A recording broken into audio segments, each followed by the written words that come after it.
Boa noite. Boa noite, Cris. Boa noite, Luciane. A Jaqueline está entrando. Boa noite, Gabi.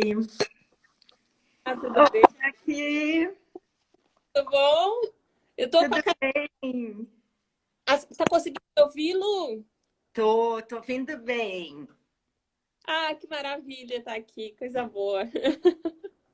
Eu que o digo, agradeço muito por ter aceitado o meu convite em participar aqui hoje comigo, dessa vez no meu perfil, né? Nossa, não tem que agradecer. Para mim é uma honra estar aqui. Eu acompanho teu trabalho, te admiro muito, tu bem sabes disso. O que eu gosto de observar no teu trabalho e o que me leva a te admirar demais é que tu olha sempre não só o lado do menor em tudo que tu todo o conteúdo que tu compartilha aqui na rede, tu procura o melhor interesse do menor, mas não só isso, tu faz isso com base na técnica, né? Tem muita coisa, muito achismo que a gente vê pela internet, advogado falando isso, advogado falando aquilo, e eu, quando vou falar sobre o assunto, eu sempre procuro entender o lado, eu procuro ouvir os psicólogos, porque eu acho que são eles que entendem mais do que os advogados do direito de família. Pois é, né? Já que essa é uma questão meio complicada, né? Porque tem aquela fala totalmente inadequada, na minha opinião, né? E é na tua também, daqueles advogados de família que se consideram psicólogos, né? E nós sabemos o quanto isso é complicado e que pode extrapolar a atuação do advogado e, inclusive, né, impedir que o trabalho do psicólogo seja feito de forma adequada, né? E esse trabalho conjunto nosso do psicólogo com o advogado de família, ele é sensacional, né? Ele traz resultados muito mais eficazes, como tu bem colocaste, né? Em especial para as crianças e os adolescentes. E foi justamente pensando nisso, né, nesses nossos temas aqui voltados para o melhor interesse do menor, é que então nós pensamos em hoje falar a respeito da inexecução da guarda compartilhada. Nós sabemos que essa modalidade de guarda é a regra hoje em dia no nosso país, porém ainda existe uma dificuldade na prática de alguns genitores aceitarem e cumprirem este regime. Então, a nossa ideia hoje é falar inicialmente sobre a guarda, de uma forma geral, as suas modalidades, e depois, então, conversar sobre essa questão prática da inexecução da guarda compartilhada e, portanto, a guarda unilateral fática. Eu só quero, então, antes de passar a palavra para a Jaque, dizer que a doutora Jaqueline, então, é advogada de família. Nós trabalhamos juntas, né, por enquanto à distância. Nos conhecemos nesse período agora atípico da pandemia, mas foi um grande prazer poder te conhecer e seguiremos, sem dúvida, nesse trabalho quando tudo normalizar. Então, já que a palavra é tua. Bom, Lu, tu fizeste umas considerações que eu acho que são o ponto nevrálgico de tudo que a gente vai falar aqui. Principalmente quando tu disseste, as pessoas não têm dificuldade em aceitar o que é o exercício da guarda compartilhada. Mas aí eu me pergunto, por que elas têm essa dificuldade, né? Acho que eu acho nas evidências científicas a gente consegue comprovar que as pessoas elas não têm acesso à informação, não têm acesso ao que vem a ser uma guarda compartilhada. Porque geralmente quando a gente fala com o cliente, diz assim, olha só, a regra é a guarda compartilhada. O cliente diz, ah, sim, eu sei, 15 dias para ela, 15 dias para mim. E não é essa a ideia, né? Então, o que a gente entende disso? Que as pessoas não sabem o que é uma guarda compartilhada. Guarda compartilhada é aquela guarda onde os deveres e os direitos, eles são exercidos de forma equânime, tanto pelo genitor quanto pela genitora, ou pelo guardião, guardiã, enfim, como se dá a constituição daquele núcleo familiar, né? E uma outra coisa que é interessante a gente destacar aqui é que não somente não se tem conhecimento sobre o que vem a ser a guarda compartilhada, como o judiciário ele não oferece um espaço para que a gente converse, explique o que é. A gente tem um dispositivo legal, né, que obriga o juiz, durante uma audiência de conciliação, a informar o que é a guarda compartilhada. Mas será que as partes ali, dentro daquela audiência, muitas vezes estão sob pressão, tem a figura do juiz que exerce, que é imponente, exerce uma grande pressão de poder ali em cima das partes, elas se sentem até coagidas a aceitar, se elas não estão acompanhadas de advogado, e naquele o que é uma guarda compartilhada, será que a pessoa ela tem capacidade de entender e projetar como é que tem que ser o exercício dessa guarda compartilhada depois que a sentença sair ou que o acordo for fechado, né? Então, acho que a informação ela é fundamental nesse aspecto. E eu não estou falando aqui só da informação que o advogado vai trazer para dentro dos autos, mas principalmente aquela informação que uma equipe multidisciplinar pode trazer para dentro dessa relação. Porque aqui a gente não está falando só de processo, a gente está falando de relação com sentimentos intensos, né? Eu sou mediadora extrajudicial, então é muito fácil a gente observar quando está nessa condição de mediadora extrajudicial e está tentando auxiliar as partes num processo de divórcio, onde se discute guarda, se discute alimentos, né? Que as pessoas elas têm dificuldades em relação aos seus próprios sentimentos. Né? Então, tem a questão de entender o que é o divórcio processualmente, o que é guarda compartilhada, mas também tem a questão da pessoa digerir e deixar os seus sentimentos de lado para ser um pouco racionais, né? Para dar prioridade ali para o que interessa, que é o interesse da criança, né? Então, quando a gente fala em guarda compartilhada, guarda unilateral, tampouco o Código Civil nos diz o que é. Ele entra, assim como eu digo, né? Entra rachando.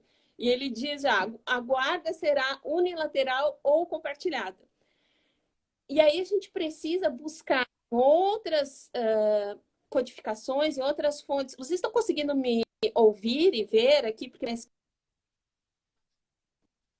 se conseguem, às façam vezes, assim. Às vezes está e a dando gente uma vai travadinha buscar no para mim, travando.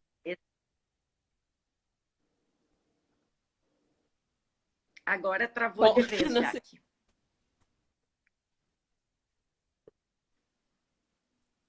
Tá dando uma... Tá travado. Seguindo direitinho, mas eu não sei se tu tá conseguindo acompanhar.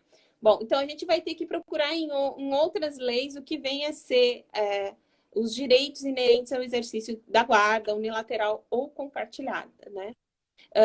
Essa guarda, ela pode ser estipulada dentro do judiciário, ou ela pode ser estipulada de comum acordo pelos genitores de forma extrajudicial e depois ser homologada, né? O Ministério Público tem que se pronunciar e ela vai ser homologada pelo juízo, né? E ela pode ser também sem uma judicialização, sem também que haja um acordo, e é muito comum a gente ver isso, e tem um bom diálogo, um bom relacionamento, e eles conseguem tomar suas decisões, né, exercendo uma autonomia plena em relação ao menor. Eles conseguem conversar e decidir as coisas da vida cotidiana. Hoje eu vou buscar na escola, amanhã tu vai buscar, as férias vai passar 10 dias contigo, ou 10 dias comigo. E esse é o ideal. Mas quando não é possível, né, Lu, ter esse diálogo aberto, pleno, infelizmente tem que ter a intervenção de um terceiro, seja para ajudar as partes a decidirem como que vai ser o exercício dessa guarda, ou até para o juiz, um terceiro que não está dentro da relação propriamente dita, para dizer como que ela vai ser. Infelizmente, esse é um caso extremo, né, onde o diálogo realmente é muito pequeno ou até inexistente. E essa relação, assim, é muito fácil observar que quanto menos o diálogo existe e mais dependência do judiciário a gente tem, mais fácil a gente observa que as pessoas elas dão muito valor aos seus próprios sentimentos e pouco valor à condição da criança ali dentro do processo, né? Isso mesmo. É bem importante essa questão que tu colocou, eu gostaria de destacar, Jaque, da dificuldade de entender o que significa a guarda compartilhada. Porque essa é uma dúvida que as pessoas muitas vezes me questionam. Pessoas que me conhecem, enfim, não profissionalmente, mas até no dia a dia. Por exemplo, estão em conflitos conjugais, estão na dúvida se vão pedir o divórcio ou não, e tem aquele receio, especialmente pais, né, os genitores, homens, e estão com aquele receio de que vão perder ou reduzir drasticamente o convívio com os seus filhos. Por quê? Porque tem aquela ideia antiga, né, de que sempre é privilegiado o convívio dos filhos com a mãe. E que, portanto, a guarda compartilhada para eles seria aquela questão: ver o filho no final de semana a cada 15 dias. Então, essa questão dos conceitos culturais, né, socioculturais, elas atrapalham muitas vezes os próprios acordos. Então, para que a pessoa possa fazer uma opção pela guarda compartilhada, ou então cumprir a guarda compartilhada, ela tem que, em primeiríssimo lugar, entender do que se trata, né? Então, assim, eu acho que tu poderia começar, já que explicando um pouquinho, diferenciando, assim, de uma forma bem clara e didática, como tu sempre faz, essa questão das modalidades de guarda, e aí, na sequência, já colocar como que é constituída a obrigação da guarda, no momento em que ela é definida, como que se constitui essa obrigação.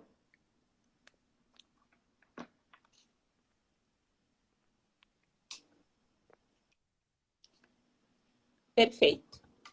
Então, a guarda compartilhada, ela não é a guarda de 15-15 e ela não é a guarda unilateral. A guarda unilateral, ela é a exceção, que é aquela onde somente ou genitor ou genitora, vai exercer os direitos e os deveres em relação ao menor e caberá ao outro fiscalizar se está cumprida de forma adequada os interesses do menor, né? Se tudo que ele necessita está sendo alcançado.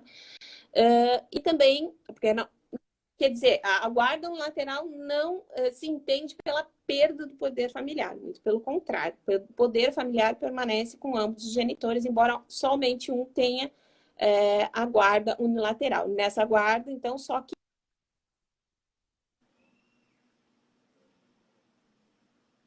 unilateralmente é que vai tomar as decisões sem precisar consultar o outro. A compartilhada, a gente tem que entender o que é poder familiar, né? Para poder dizer o que ela é. É o exercício pleno dos direitos e dos deveres por ambos os genitores. E o que quer dizer isso? Exatamente o que eu havia colocado. É participar integralmente e ter da vida do menor e ter uma convivência equitativa. O que é isso? Eu falei lá que não é o 15-15, né? Porque essa não é uma forma que beneficia o menor. Ele fica sem uma referência de identidade, porque metade ele está com o pai e metade está com a mãe. Mas isso não quer dizer também que o pai e a mãe não possam determinar de comum acordo o tempo das visitas, diferente do que ficou estabelecido lá na sentença ou no acordo. Então, a guarda compartilhada é participar de forma equitativa, tanto exercendo seus direitos como genitor, mas também e principalmente tendo uma parentalidade responsável, alcançando ao menor tudo aquilo que ele necessita para se desenvolver física e emocionalmente de uma forma adequada, para que lá na vida adulta ele não exiba nenhum tipo de problema, né, relacionado a essa deficiência de contato com o genitor ou com a genitora. E como que se constitui, então, a guarda compartilhada? Como eu havia dito, essa guarda ela pode ser estipulada extrajudicialmente, sem que necessidade que se entre no judiciário, mas firmar um contrato particular entre o genitor ou a genitora em cartório. Mas essa é uma situação onde tem que ter muito diálogo, né? As pessoas têm que se relacionar, os genitores têm que se relacionar muito bem para que isso aconteça. Para preservar o melhor interesse do menor, a melhor saída realmente é sempre procurar, mesmo que se tenha feito esse acordo com um advogado de forma extrajudicial e se tenha um bom relacionamento, o ideal é sempre procurar homologar esse acordo no juízo, porque ali o Ministério Público vai se manifestar e isso vai garantir com que a criança tenha os seus direitos garantidos ali dentro daquela fixação da guarda. Mas, se não for possível também fazer assim de comum acordo, pode ser que seja necessário que se entre, então, com uma ação de regulamentação de guarda, ou e acumular com uma regulamentação de visitas. Se já existir uma guarda unilateral e uma das partes entender que quer mudar esse regime de guarda para a regra, que é a guarda compartilhada, ela também vai poder, então, buscar no judiciário a alteração dessa guarda. Por quê? Porque a sentença que fixa a guarda, ela não transita em julgado. O editor que não tem a guarda vai poder entrar no... Porque ele vai ter... se ele juntar as provas e vai ter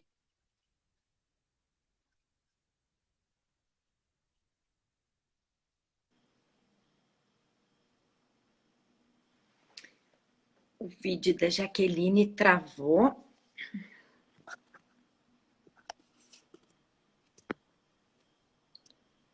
Já que tu tá me ouvindo, tua imagem tá congelada.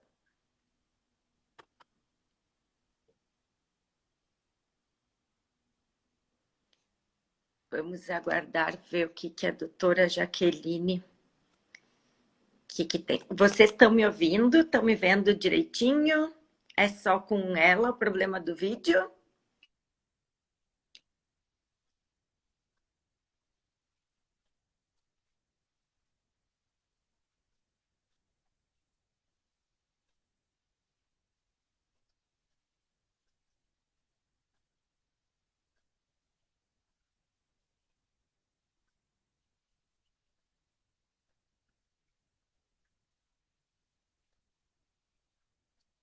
Já que eu vou te... tá travando bastante. Eu não sei se tu tem como mudar alguma coisa na internet ou se tu quer sair e voltar. Porque tá travando e tu fica um bom tempinho fora. Tá, tá bem. Tá, vai lá. Enquanto isso eu falo aqui. Bem, então, pessoal, desculpem o inconveniente, mas essas coisas costumam acontecer, né? Quando a gente está numa situação ao vivo. Queria aproveitar para agradecer a presença de todos, várias pessoas queridas aqui, meu primo Michel, a dona Vera.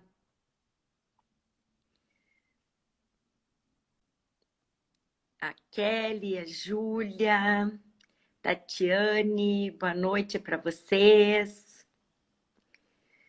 Doutor Marco, Jéssica, Kelly, Vanessa, muito obrigada pela presença de todos. Ficamos muito felizes, principalmente pela importância desse tema, né, que nós optamos por conversar hoje. Também quero dizer que essa live vai ficar gravada aqui no meu perfil, caso vocês não consigam assisti-la por inteiro ou queiram indicar para outras pessoas assistirem depois. Muito obrigada, Dona Vera que me acompanha. A Jaque está voltando aqui para nós continuarmos, então, esse tema da guarda compartilhada e a sua inexecução. Agora eu acho que deu. Vamos ver. Muito obrigada, pessoal, que ficou aqui esperando dar certo, mas acontece isso. A gente não pode confiar muito na tecnologia só. É o que eu estava falando. E ao vivo é assim, né? Tudo pode acontecer. Ô, Lu, tu sabes me dizer até onde que o pessoal conseguiu entender o que eu estava falando?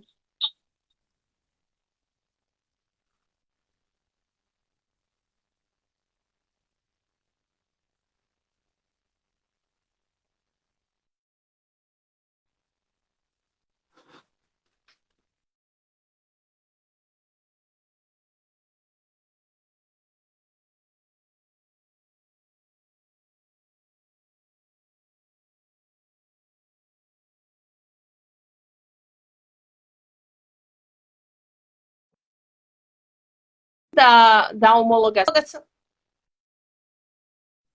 Na verdade, a homologação não é um requisito essencial, né?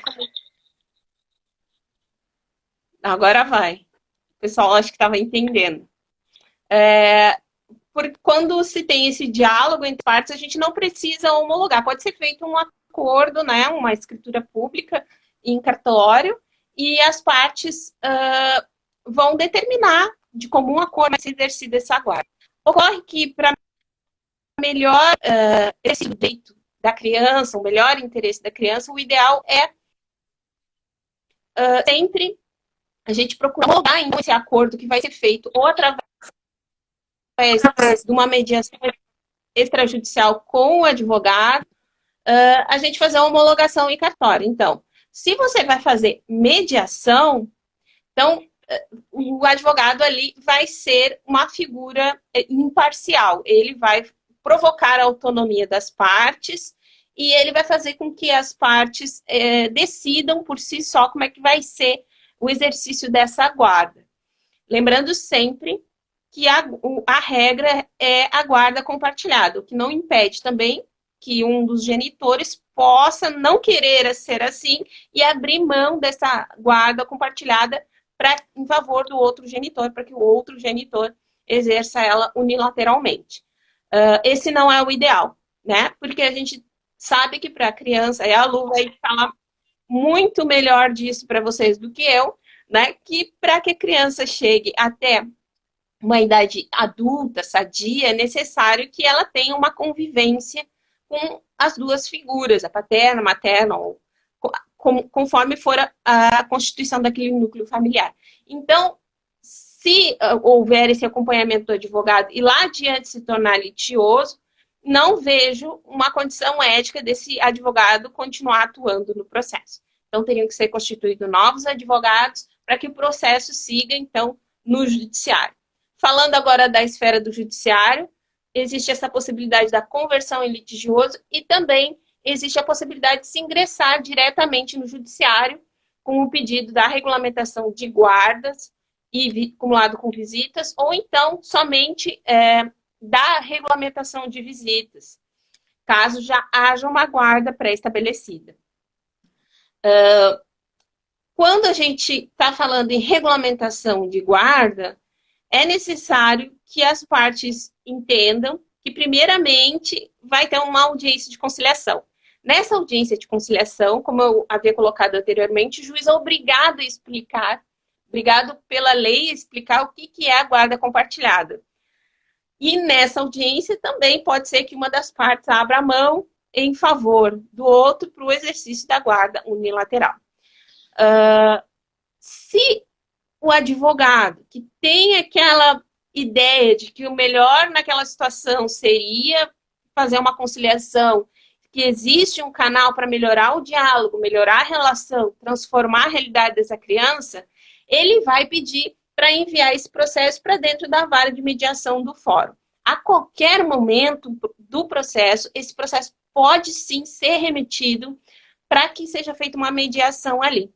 Aí o advogado vai, claro, acompanhar o seu cliente na audiência, mas quem vai falar são as partes. O mediador vai fazer essa facilitação, né, da conversa, vai identificar quais são os pontos controversos e o procedimento vai avançar ali, podendo ou não acabar em um acordo. Caso não acabe em acordo, então o processo vai seguir para que o juiz decida, né, para ter uma sentença. Então, a constituição da guarda compartilhada, ela vai se dar através da decisão judicial numa sentença, através da homologação ou através de um acordo extrajudicial firmado entre as partes, mas que não tem validade de título extrajudicial. Por quê? Porque é necessário que o Ministério Público se manifeste.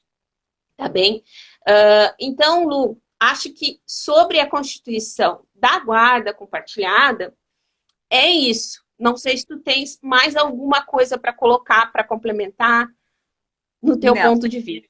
Tá bem claro, já que eu vou deixar para falar depois da minha parte, o meu entendimento a respeito da guarda, porque eu quero que tu fale, assim, bem do ponto crucial do nosso tema hoje, que é, bem, constituída, então, a guarda compartilhada. Existe, como nós sabemos, né, porque é o nosso tema, a possibilidade de descumprimento. Como que acontece esse descumprimento?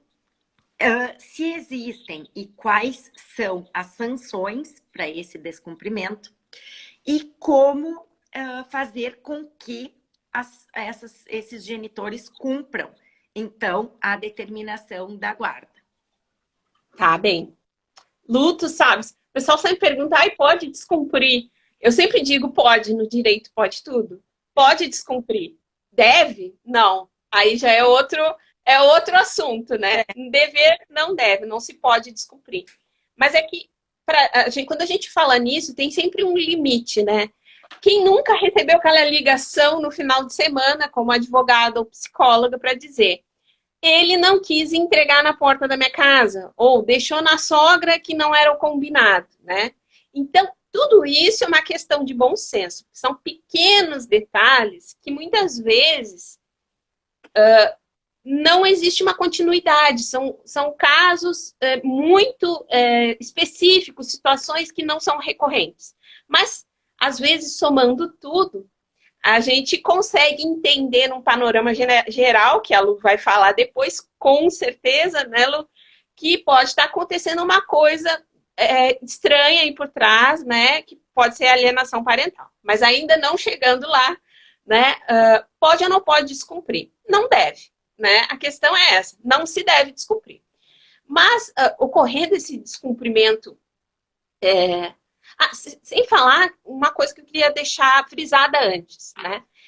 Quando existe uma sentença judicial ou um acordo homologado, né, diz a visita vai ser exercida na quarta e final de semanas alternados, e as partes decidem que querem modificar isso por livre e espontânea vontade, para aumentar esse convívio, não existe nada que impeça e que caracterize um descumprimento de má-fé.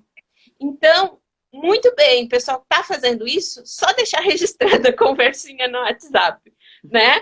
Tá tudo bem, você concordou? Oi, tô ligando, olha só, a gente pode trocar o final de semana, queria levar no parque de diversão, vai ter uma festinha na escola. A gente pode, tudo é bom senso, né? Mas quando não existe diálogo, e não existe esse bom senso, a gente entende que está ocorrendo aí um descumprimento unilateral dessa sentença, ou até do acordo, né? E as consequências do não cumprimento desse acordo, seja ele firmado na audiência, assinado pelas partes, levado para homologação, ele sempre vai prejudicar o menor, porque ele é que é o objeto, ele que é o interessado nas visitas e no exercício da guarda, tá? Então, eu quero alertar aqui que sim, existem, como tu perguntou, existem sanções, existem consequências para quem descumpre a guarda unilateralmente. Existe. Por quê? Porque um pai ou uma mãe que descumpre as visitas ou a guarda, eles não se mostram aptos para exercer plenamente seu poder familiar, ou não estão o exercendo, né? Isso porque visa preservar o direito de visitas e guarda, o exercício do poder familiar, o exercício da guarda tem essa prerrogativa, né? E sempre preservando o melhor interesse da criança. E se o genitor ou a genitora descumpre, então eles estão agredindo o direito dessa criança a ter uma convivência equitativa. E eles estão demonstrando, assim, que não são tão aptos a exercer essa guarda da maneira como ela está estabelecida. Por isso que o Código Civil lista lá uma série de consequências para esse descumprimento. Está lá no artigo 1589, né, do Código Civil. Ele dispõe, eu vou ler aqui rapidinho, porque eu não enxergo direito de longe, não consigo ler. O pai ou a mãe, em cuja guarda não estejam os filhos, poderá visitá-los e tê-los em sua companhia, segundo o que acordar com o outro cônjuge, ou for fixado pelo juiz, bem como fiscalizar sua manutenção e educação. Então, vai caber esse outro pai que tá tendo as suas visitas obstaculizadas, procurar o juiz do processo e informar o que está acontecendo antes de mais nada. E se a pessoa que está descumprindo, teoricamente, a guarda até aquele momento, ela vai ter que fazer o mesmo, só que antes de descumprir o acordo, ela vai ter que informar o juiz da causa para ver se existe realmente a necessidade de se suspender essas visitas, de suspender o contato com o outro genitor, porque tem que ser uma coisa gravíssima em relação ao menor. Sempre falando que não é em relação ao relacionamento do genitor e da genitora. Não é isso que vai determinar a suspensão de visitas. Não é isso. Tampouco, olha, Lu, nem em caso de violência doméstica, eu vi juiz suspender visitas. É claro que a gente tem que verificar quais são as condições que essa violência está acontecendo, se é na frente do menor, né? Enfim, isso tudo tem que ser informado ao juízo previamente para não caracterizar, então, esse descumprimento unilateral das visitas que acabam tendo sanções. Inclusive, pode, em casos extremos, gerar a perda do exercício da guarda compartilhada ou unilateral, até a diminuição das visitas ou do tempo de contato, ou troca até do domicílio de referência desse menor. E eu diria que essas sanções, aí o advogado pergunta, tá, mas o que a gente faz quando se descumpre, quando se deixa de executar, né, a inexecução da guarda compartilhada, o que a gente faz?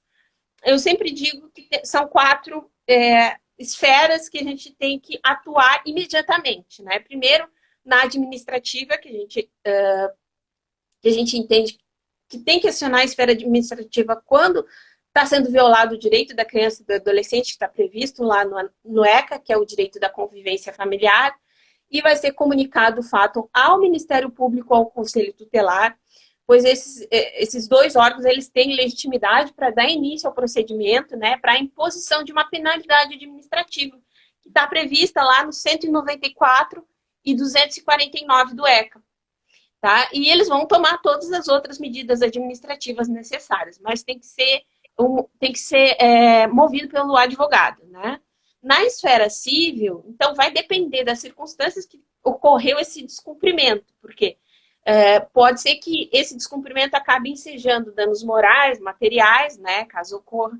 É claro que tu sabes, eu sou do teu time e que é o time da não litigância, né? Quanto mais a gente conseguir conversar e acomodar as partes de maneira a transformar a realidade delas, melhor, né? Mas tem situações que realmente não é possível isso acontecer. Então, aqui fica a necessidade de casos extremos, então, tem uma repercussão civil que seria uma ação indenizatória por danos morais e materiais. E a outra consequência desse descumprimento, então, é a consequência processual. Ali o advogado vai ter que informar o juiz da causa, né, de que isso está acontecendo, e ele vai fixar uma multa. Por quê, gente? Porque a sentença judicial que constitui a guarda e as visitas, ela é um título executivo. E cabe, como qualquer outro título executivo, uma ação correlata de execução para que se cumpra aquilo que está dito ali. Então, mesmo que não seja prestação pecuniária, a gente tem uma obrigação de fazer, que é a das visitas. E aqui eu faço um parêntese dizendo que não só para fazer com que a mãe ou o pai permitam que essas visitas aconteçam, deixem de obstaculizar, mas também para aquele genitor ou genitora que age com desídia e não vai levar a criança em visitas, para que ele passe a fazer isso. Por quê? Porque o título extrajudicial ele está tutelando o direito da criança. Então, cabe para os dois lados, para a desídia e para quando tem um obstáculo, né? Então, aqui tem que informar o juiz da causa e o juiz vai dizer para ser cumprida essa sentença sob pena de fixação de multa, que são as astrentes, tá?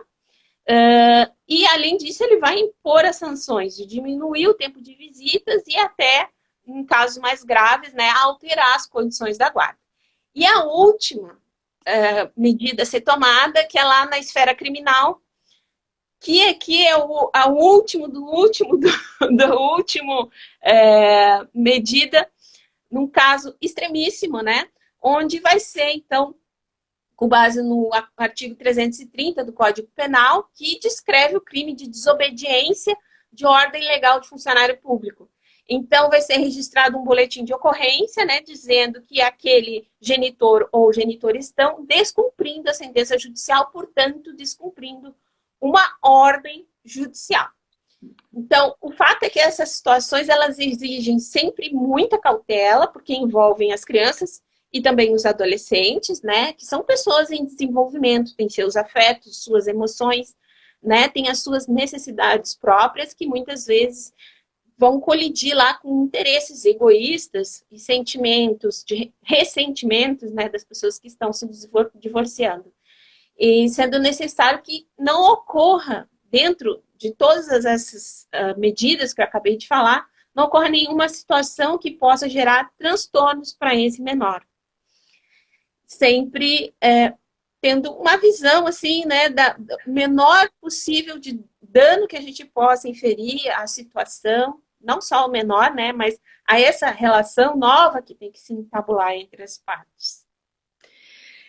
Perfeito, Jaque. Assim, uma verdadeira aula para mim, que não tinha conhecimento dessas questões jurídicas, principalmente as sanções.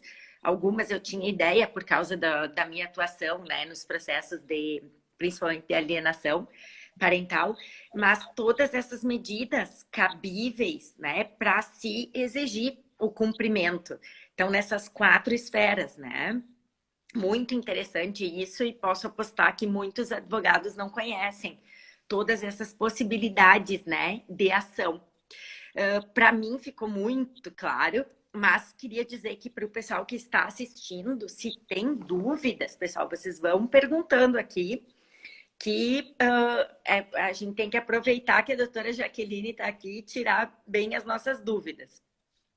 Eu acho importantíssimo isso que tu colocou, Jaque, de que, ao fim e ao cabo, quem está sofrendo, a maior vítima desse descumprimento são exatamente, as maiores vítimas são exatamente os filhos, né? Porque o direito a conviver com ambos os genitores é deles, né? Na medida em que um dos genitores não cumpre essa obrigação de permitir o convívio com o outro genitor, ele está deixando de atender esse direito do seu filho. E só que, infelizmente, é aquilo que está por trás de todos os processos de divórcio, né? As questões emocionais que se embaralham e se misturam, né? O que eu sempre digo aqui, quem assiste as minhas lives deve estar até cansado de ouvir, mas a mistura das questões conjugais com as questões parentais. Então, como tu bem colocaste, né? Os ressentimentos, aqueles sentimentos de traição, de vingança, todas aquelas questões mal resolvidas da união, né, desse casal e que acabam refletindo diretamente nos filhos.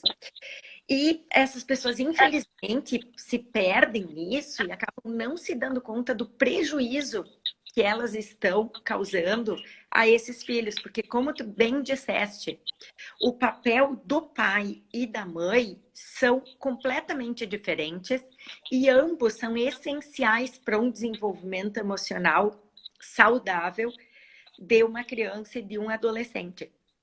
Então, um dos genitores privar o filho do convívio com o outro é uma verdadeira violência. E é por isso que esse genitor que está sendo afastado do convívio com seu filho, ele deve sim lutar para que o direito do seu filho e seu também, né, seja cumprido. E conte para isso com o auxílio de um advogado de família, né? Porque isso eu também acho importante sempre deixar claro. Pessoal, quem tem um processo de direito de família precisa de um advogado especializado. Direito de família é uma área muito específica. Um advogado generalista não vai ter a competência suficiente para assessorar uma pessoa que está passando por um processo desse tipo. Então, essa é a primeira coisa que eu oriento qualquer pessoa que vem me perguntar, bom, estou na dúvida, vou me divorciar, ou então já me divorciei, estou num processo, mas estou lá com um advogado de outra área. Primeira coisa que tu faz, vai procurar um advogado de família, porque as questões são muito específicas. Né? E não só o advogado, Lu. Eu, quando inicio um processo de família, a primeira coisa que eu falo para o cliente, você já está fazendo acompanhamento com um profissional da área da psicologia? Por quê? Porque a gente sabe que quem mergulha em um processo da vara de família, um processo de divórcio, de guarda, de visitas, experimenta sensações intensas, as quais ele às vezes não consegue entender, né? Não tem capacidade de entender, ou não consegue naquele momento, né, uma explosão assim de sentimentos, determinar racionalmente o que é melhor para si e o que é melhor para a criança. Então, quem vai fazer esse acompanhamento vai ser o psicólogo. E outra coisa, não só o acompanhamento psicológico para tratar das suas emoções durante esse momento sombrio, assim, mas também para que esse psicólogo, desde o início, consiga atuar dentro do processo, porque lá adiante a gente vai ter necessidade de fazer um laudo psicológico, e esse psicólogo, se é contratado depois, ele não tem condições de montar quesitos, ele já vai chegar, como eu digo, né, com o baile lá na metade. Então, ele tem que chegar antes para se apropriar do processo e ver qual que é, atuar ali dentro, né, para identificar qual que é, de verdade, o real interesse da criança, qual que é o melhor, né? Porque a pessoa acha, eu vou contratar um perito. É teu perito. Não, né? No caso do direito de família, o perito é do processo. É isso aí. É isso aí. E essa também é uma questão bem delicada, né, Jaque? Porque, assim, tu és uma profissional que tem essa consciência, mas, infelizmente, tem ainda profissionais do direito de família, especialmente no interior, que não tem essa postura de ter profissionais da psicologia que trabalhem junto.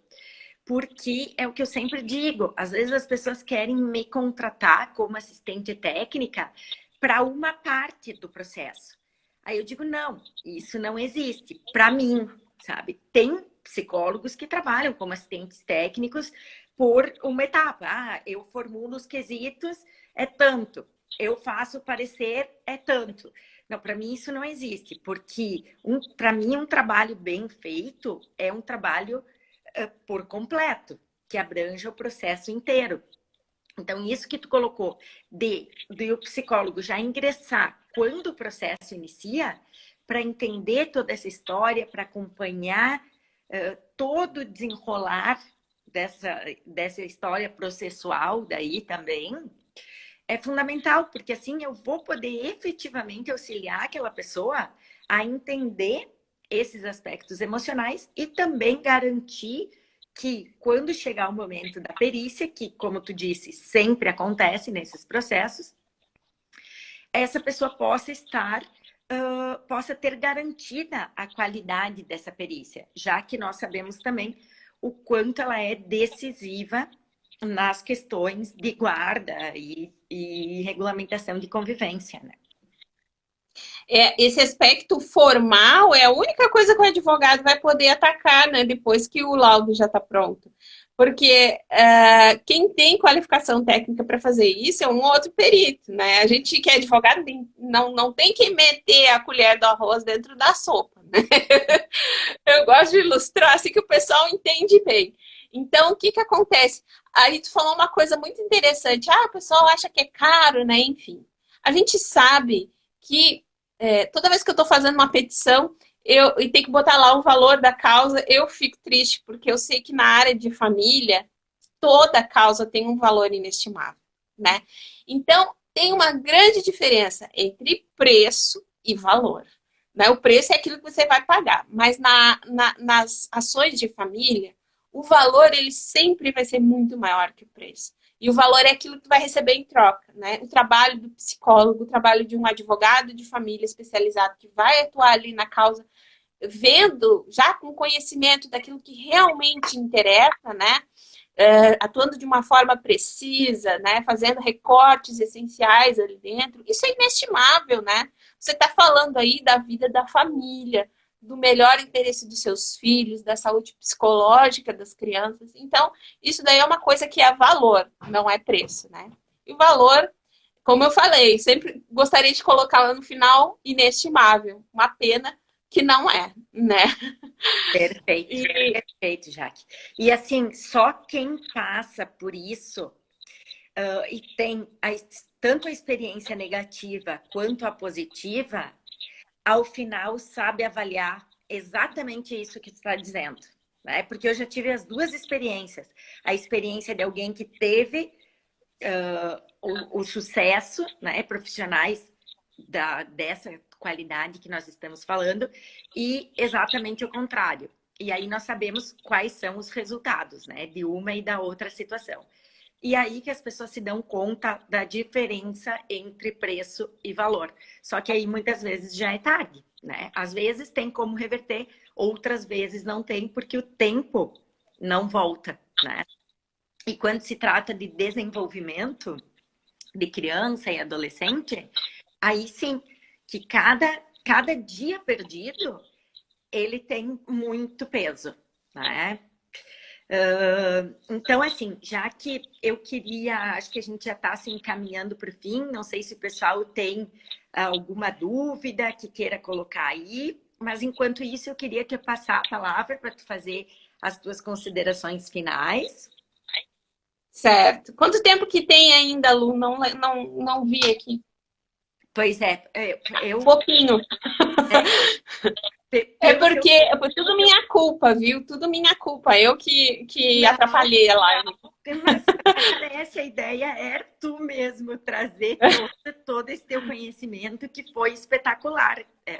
Esclarecer Obrigada. plenamente assim essa temática e não só como acontecem essas situações, mas principalmente o que fazer diante delas, né? Para se garantir o interesse dessas crianças e adolescentes. Isso que eu acho que foi assim a questão do valor inestimável que tu colocou aqui é o principal aqui da nossa live de hoje.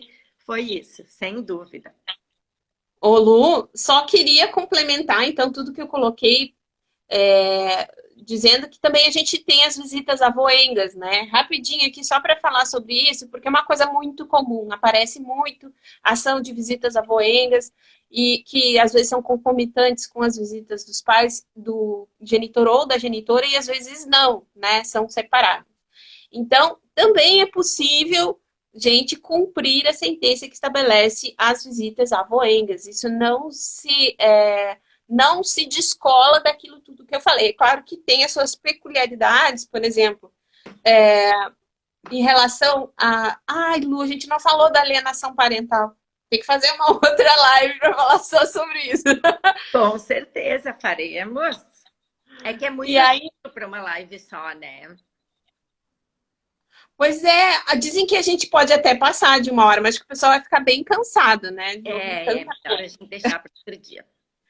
Então, só pincelando aqui o assunto, né? No caso das visitas avoengues, eles não têm um poder familiar para exercer ali, na maioria dos casos, né? Só quando realmente eles são guardiões, né? Enfim, a gente não tem o poder familiar, mas a gente pode sim executar nesses mesmos termos que eu havia colocado anteriormente. Os avós podem buscar a execução das visitas avoendas. Ficaram estipulados em favor dele porque a criança tem direito de conviver não só com o genitor e a genitora, mas também a família extensa, né? E eu queria agradecer muito o teu convite e dizer que para mim é uma honra estar aqui no teu perfil falando que eu te admiro demais.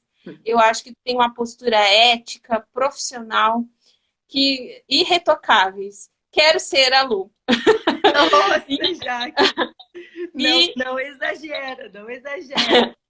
Muito e aí fica. obrigada. E eu quero agradecer todo mundo que teve paciência, né, de ficar aqui assistindo, mesmo com esses probleminhas de conexão, enfim. Vamos vencer isso. E faremos uma próxima live, eu acho, né, Lu, para falar só sobre alienação parental. Com certeza faremos. Eu quero, então, em primeiro lugar, agradecer todo mundo que nos assistiu. Eu vi que o pessoal gostou pelos comentários aí, que pediram a alienação parental, né, Kelly? É um tema bem importante também, mas hoje eu achei mais interessante deixar se focar bem nessa ideia que nós tínhamos, né, da inexecução da guarda compartilhada. A alienação parental é também uma das formas, mas enfim, porque eu nunca tinha visto, né, nenhuma live sobre isso. Então, como eu falei, tu é ótima, né, já que não só assim na tua atuação enquanto advogada, mas nessa questão de explicar os conceitos didaticamente. Então, assim, pessoal, quem está assistindo, que me segue, ainda não segue a doutora Jaqueline, não deixe de seguir, porque ela produz muito conteúdo de muita qualidade. Então, Obrigada. quero te agradecer mais uma vez, Jaque, e então já ficamos aqui combinadas para a próxima de alienação parental. Certo. Tá E bem? aí tu avisa o pessoal se vai ser aqui ou vai ser lá no meu perfil. Ah, Se tu quiseres fazer uma, a gente faz uma aqui de alienação parental e também a gente faz lá no meu perfil outra, porque assunto não vai faltar. com certeza, combinado então. Um beijo, pessoal. Muito obrigada, viu? Se vocês quiserem também, é só, acho que aqui em cima, no visor Aparece. da Lua, aparece ali. Só clicar meu nome e adicionar. Tá bem, um abraço a todos, boa noite, beijo, Jaque. Beijo, Lu. Obrigada. Obrigada.